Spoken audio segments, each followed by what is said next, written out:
First നമ്മൾ എന്താ ചെയ്യേണ്ടത്, നമ്മൾ സോയ ചങ്ക്സ് എടുത്ത് ഈ ഒരു ഹോട്ട് വാട്ടറിൽ ഇട്ട് കഴുകാം. ഓക്കെ, ഇനി നമ്മൾ ഇതിട്ടതിന് ശേഷം ഇനി ഞങ്ങൾ ഇതിൽ കുറച്ച് റോക്ക് സാൾട്ട് ആഡ് ചെയ്യാം. ഇത് നല്ലോണം സോക്ക് ആവാൻ വേണ്ടി വെക്കാം. സോ ഇത് സോക്ക് ചെയ്ത് കഴിഞ്ഞിട്ട് 10 minutes ആയി. അപ്പോൾ 10 minutes ലേറ്ററത്തെ ലുക്ക് ആണ് ഇത്. ഇനി നമുക്കിത് വാട്ടർ പ്യൂരിഫൈ ചെയ്ത് ഒരു പാത്രത്തിൽ മാറ്റാം.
മഞ്ഞൾപ്പൊടി 1 സ്പൂൺ ഇടാം.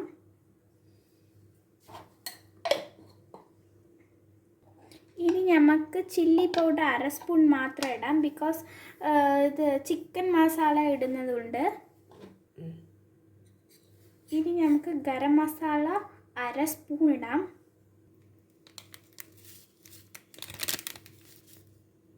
ഇപ്പോൾ ചിക്കൻ മസാല 2 സ്പൂൺ ഇടാം.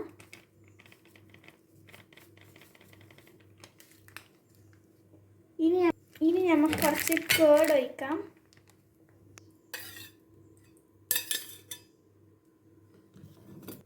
ഇനി കോൺഫ്ലവർ 2 സ്പൂൺ ഇടാം.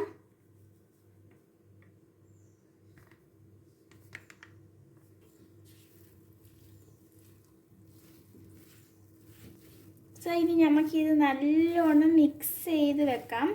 ഇനി ഇത് മിക്സ് ചെയ്തതിന് ശേഷം 20 minutes നമ്മൾ ഫ്രിഡ്ജിൻ്റെ ഉള്ളിൽ വെക്കാനുണ്ട്. ഇനി ഉപ്പ് ആവശ്യത്തിന് ഇട്ടിട്ട് നമുക്ക് കുറച്ച് മൈദ ഇടാം.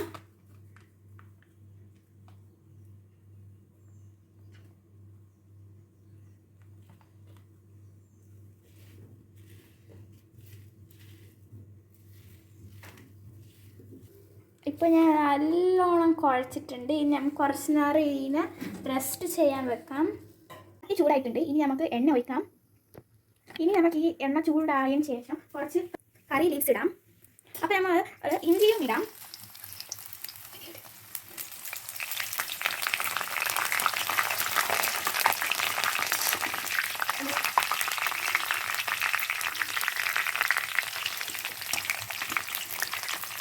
അപ്പോൾ നമ്മൾ ഇതൊക്കെ കോരി എടുക്കുവാണ്.